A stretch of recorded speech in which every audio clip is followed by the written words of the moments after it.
Hi guys, this is Aaron Etheridge, lead designer for Worlds of Magic, and this video is just a brief overview of the state of the game. And in case you haven't heard, the state of the game is alpha testing. Right now we've begun to send out alpha invitations to those backers who decide to get in on beta. That's going to be rolled out during the next few weeks. So it's exciting news for us. Either way, if this video seems to be a little scattered, there's a lot to go over, and we're just going to start at the top and kind of work our way down, but we may end up looping back and around a little bit, so you'll have to bear with me. To begin with, obviously what we're looking at here is the world map. The screen is centered on our starting city, and as you can see, its name is written there in gold letters on a red background, so it's easy to read. Before we really get into any of the mechanics or anything like that, I want to explain the GUI, what we're looking at on this front screen, so that you'll understand as I'm clicking through these buttons what's going on. I do want to warn you, this video is probably going to be recorded in segments. Some of these things, like building buildings or training armies, takes many turns in some cases to complete it. And so what I'm probably going to do is stop the video and click through many turns, and then we'll pick it back up. So here and there it's going to be broken into segments. But either way, all you got to do is sit back and relax. It'll be more convenient for me and faster for you, so everybody wins. Either way, to begin with, please direct your attention to the top right part of the screen.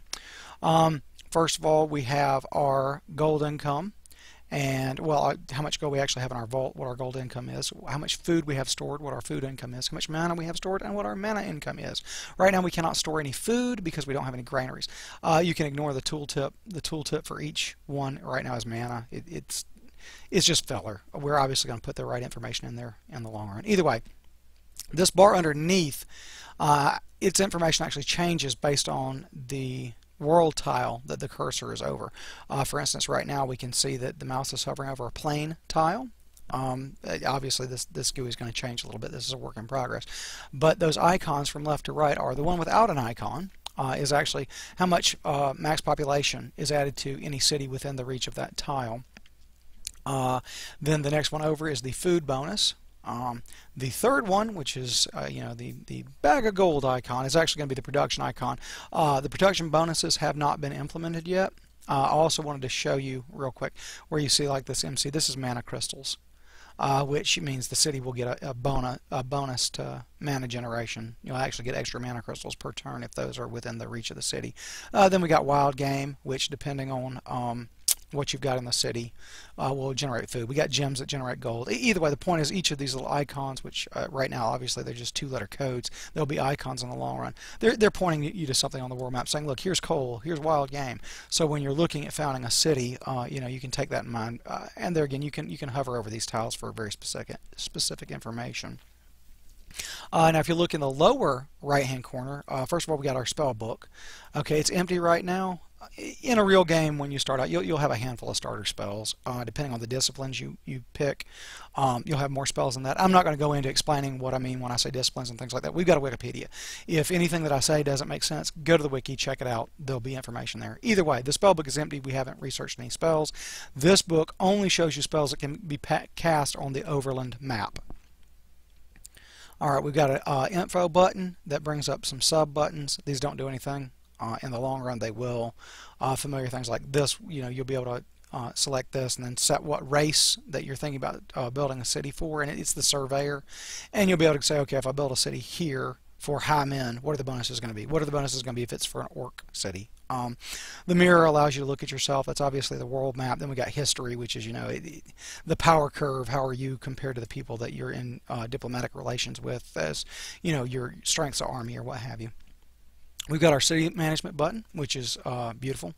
I didn't have a lot to do with this layout, so I can say that the team really pulled together on this and made something truly epic. As you can see, you can actually open the city from here. You can center it, which it's already centered. We'll move off and then, hooray, okay, the camera's centered on the city. It gives you all your need to know information about this city, what its population is, population growth, what it's producing, how many turns it's going to be, how much food it's growing. Yeah, you get the idea. Okay, bunch of information about the city. Next we have our armies menu, which does the same thing for armies. We got one army right now with 2 units, swordsman and cleric. All right, that's stationed in the city. We'll get back to that. This information panel, I'm not going to go through all this. All right, guys. When those of you that get into alpha will see this, those of you that get into beta will get a detailed rundown on this. For right now, you can get information about your armies. There's a heroes tab down here. We don't have any heroes. I'm not even going to go into it. I don't want this video to run forever, and we've got a lot to talk about. The item vault is where you can create magical items, and is also where you've stored your magical items that you have created or found. There again, I'm not going to go into this a great deal. A lot of this is just placeholder. We're not going to end up with a hero in this video, so there's no reason to create an item. The point is that you can create, weapons with a +5 bonus and that are holy or keen or what have you. And a lot of that already has been implemented. Like I said, we're just not going to go into it in this video. The magic panel. Okay, this takes a bit of explanation. All right, first of all, you've got the amount of power that you're bringing in. That's the raw magical energy that you're bringing in each turn. This is way more than you're going to have in a normal game. This is for alpha testing purposes to speed up research and mana collection and allow you to increase your spellcraft skill a lot faster. Normally, in reality, you would start with 10. Is the base number, but in any event, it is divided between how much mana you're generating per turn. As you see, as I move this up, that actually changes my mana income, because right now that's, well, either way, the point is that's it's locked to. I can lock the mana income, which that's way more than I actually want for this demo. Not that it matters, but either way, that's much better. Okay, what we're dumping into research obviously is going to affect the amount of time it takes us to research a spell. Spellcraft is a tricky thing. It's kind of like your caster level. You can look at it like that. It limits the amount of mana that you can cast on every encounter on the battlefield, as well as how much you can spend per turn casting overland enchantments or crafting items. This slider here, it only comes into effect when you're crafting an item and casting an overland enchantment at the same time. And what it does is it allows you to rather than casting a spell or crafting an item, you can do both, and you can say, look, I've got to get this spell cast right now, and I want to spend most of my mana per turn on that, or no, I'm really just kind of doing both. I want this spell cast at some point, but I also want this item that I'm working on to crank out. And here, the starter numbers, guys, for those of you who feel like, oh my gosh, this is so much to take in, the default starter numbers are fine. You don't need to get in here tweaking this stuff until you know what it does. When you've played through a few games, you can come in here and actually start getting out what you really want to get out of this. It's really more of an advanced setting. A basic user can just leave it alone. The default settings will work for you. Our diplomacy button doesn't do anything at this point. In time, obviously, it will handle diplomatic negotiations. The planes button currently doesn't do anything, but it will allow you to switch between the 7 different planes of existence very easily. And we have our turn counter, which tells us that we're on turn 1. The menu, right now all it does is exits out to the main screen and allows you to enter a new game again. This is alpha testing. We've got to be able to start a new game very quickly. We're not saving, we're not loading. If something goes wrong, we just rebuild it from scratch, and that's all the menu button does. If you look at the large button in the middle here, this is actually where our turn button is. We don't have a turn button because it's telling us we've got armies that need to be dealt with. There are a number of notifications that prevent you from being able to end your turn. In the long run, you'll probably be able to turn those off. For the alpha, you are not allowed to turn those off. You have to deal with them. We want to make sure that people are actually dealing with these things and doing things. It kind of twists their arm. Like I say, in the long run, we'll probably let you turn that off. It's a good idea to leave them on, but I'll show you that. So we click this button, and it takes us to our first army that has movement points left. Okay, this is the army that was stationed in the city. We're going to split this army. Now, this is very simple. This is as simple as drag and drop. Okay, this is the new army that we're splitting off. Okay, and right now it doesn't show you. You can only take one step away, but we'll go ahead and do that. So now we have an army in the field, and we still have another army in the city. We're going to go ahead and move this army in the field. We're going to begin exploring. We're just going to tell it, okay, whatever, run over there. That's fine. Then we'll right-click to deselect them. Click the city. That automatically selects the unit inside the city. Now, this is subject to change as we get feedback from alpha testers. The exact way you click to accomplish a task may change. I'm just showing you what we got right now, and we're going to have him go the other way. All right, now At the moment, it makes you use all your movement points. This is going to change probably shortly. However, for right now, since they took a straight step instead of a diagonal one, they actually have a portion of movement left, so we actually have to tell them to just wait till the next turn. And you can do that. You can go in and tell your armies, all of them, wait, wait, wait, I don't want to move them. You just have to actually eyeball them and do that before it lets you end the turn. Now it's telling us, okay, that we have cities that require our attention. Why? Well, we click this and we go to the city screen. Now I want to walk through this real quick. There is a lot here, but it's very straightforward. First of all, we've got the race. This is a Hyman city. What our population is, what our population growth rate currently is. We've got our name, which this is, I think, one of the names submitted by one of our backers, which is kind of cool. However, my first city name is Haven, because that's what my first city name is. You can name it however you want to name it, but Haven is my first city name. We could train troops. We've got Hyman start with the buildings that they need to build: settlers, engineers, spearmen, and swordsmen. We're not going to do that. What we're going to build instead is a granary. And I'm not going to go through all these buildings, guys. There are a bunch of buildings that do different things. I'll highlight different ones in this video. Like I said, I'm trying to be brief, and this is still going to be a very long video. We're going to do the granary. All right. Right now, it's going to take 34 turns. This is a crazy amount of turns, right? This is going to be subject to change. As I think I mentioned it, the terrain bonuses for production have not been implemented yet. The mechanics are there. The actual numbers for each terrain have not been put in yet. For a granary, you're probably looking at 7-8 turns in real life. But right now, 25 turns. This is probably going to be changing in the next week or so. And this is part of the reason we're going to break this video into segments. Either way, now we've queued up a granary. All right, now it's telling us choose a spell to research, because you can't end your turn till you're actually actively researching a spell. You want that power directed to the right point. We're just going to choose Flame Arrow because it only takes 100. And you can see they've got spell descriptions. This is not the final take of the spell book, by the way. Those of you that are keeping up with us on Facebook, there's a more advanced spell book even than this one coming out, and it's kind of exciting. I mean, that one looks phenomenal in my mind. But either way, I digress. The point is, we can go back to this magic panel. We can see that it's going to take us 2 turns to research the spell we're researching. We could up this and get it in 1 turn. I'm not gonna, because I don't care. This is, like I said, just for demo purposes, and I want mana to keep coming in. Right now, the gold income also isn't straightened out, and you'll often run in a negative. It's tied to the way we're handling taxes right now. Just the full system isn't implemented. You can see right now we got 3 citizens and they're producing no gold, and that's not what's really happening, but that's what's happening now. Either way, now we can end our turn, so we're just going to do that real quick.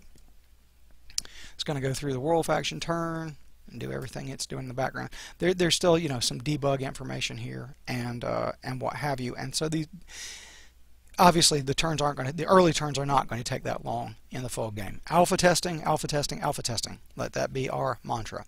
Okay, what we've got here is just a random event that fired off. These fire off a lot more often than they normally will, and they're a lot more limited. We're just testing it. Obviously, this is local bandits that are affecting a city. Excuse me. And they're decreasing food production and gold production. We really want to keep an eye on this food production. Okay, because if we end up running in the negatives, these guys are going to abandon us. You've got to feed them. Either way, armies are requiring our attention. All right, and that's because there again I have part of a movement point left. That's going to change in the long run. And these guys, where am I sending them? Yeah, that's fine. All right, I'll just right-click, deselect.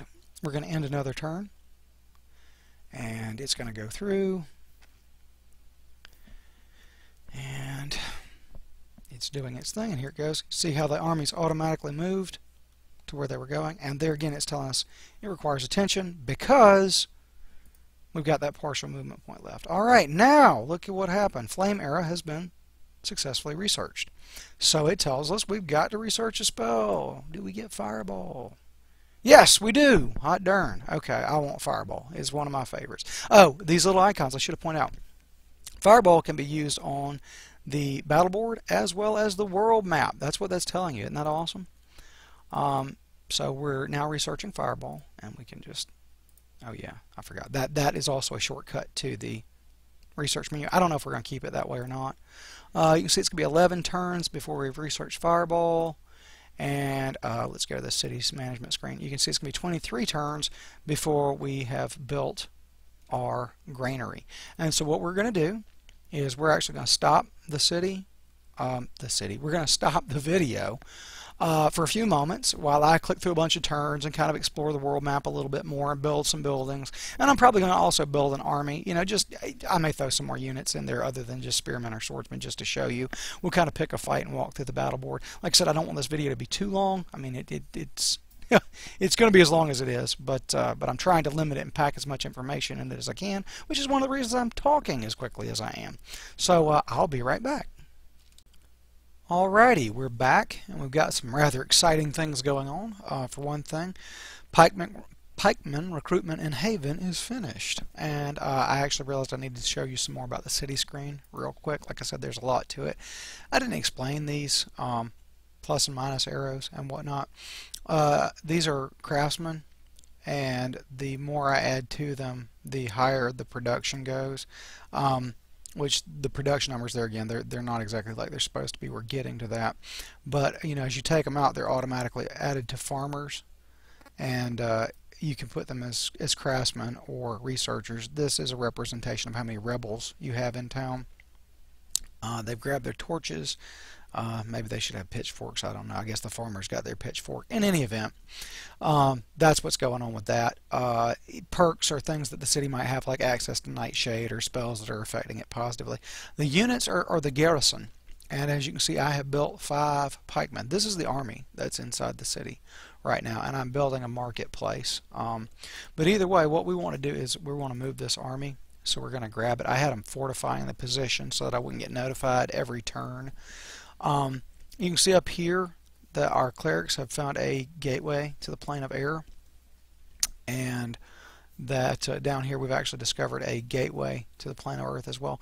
We're going to go up toward the gateway to the plane of air. We're actually going to merge these 2 armies, and here we're back to clicking wait because we've got that piece of a turn left. But either way, we're gonna turn through this real quickly. Get up there and see about knocking out that gateway. So yeah, I guess the Pathfinder tries to find the most efficient path, and it'll walk around things that are, you know, cost more movement points to walk through or what have you. So sometimes the route looks kind of weird, but it is supposed to be the most efficient route. If it isn't the most efficient route, that's a bug, and the alpha testers can let us know about that. Either way, we're going to click off a few turns here, and I'm just building things in the city. I just built a marketplace. Oh, that was another thing I meant to show you guys. The buildings. See, that's where the marketplace is. That's where the armory. Look, our granary. Oh, and of course, you may not have noticed, we've got some grain stored up now, and the more granaries we have in our empire, the more grain we can store up. Now, that's only useful when you're in a situation where you really want to up production. So you want to take farmers off farming and just kind of live off reserves. And I've just been grabbing spells at random. Right now the spell list is just kind of generated ad hoc. When the Sorcerer Lord Creator is a little more complete, the potential spell list will be generated a lot more like what is going to happen in game. But either way, right now we've just got Feller. And oh, also you can move the camera with the keys on the keyboard, as well as moving the mouse up to the edge of the map. Right now it's just up, down, left, right. You'll be able to reassign that to WASD in the long run. Let's see, can we merge them? They must have just a partial point left. Okay, but either way, should be able to merge them. Then we're going to go into battle, which should be pretty cool, and we should be able to spend some mana on the battle board. There again, on the battle board, I don't know if it's going to let us enter the fight. Yeah, it is. Okay, this merely says, do you want to run the fight or do you want to auto calculate it? We're going to run the fight and go into the battle board, which sometimes there's a little wiggle bug there. You may have noticed that when it was switching over to the battle board, There was a little bit of wiggle. Okay, I've got way overkill. I wasn't sure what was guarding this thing. It turns out to be one fire elemental. We can right click it and bring up all its little stats and everything. The camera's very movable. You can zoom in, zoom out. You can use the center mouse button to kind of move where the focal point is. You can rotate the camera if you want.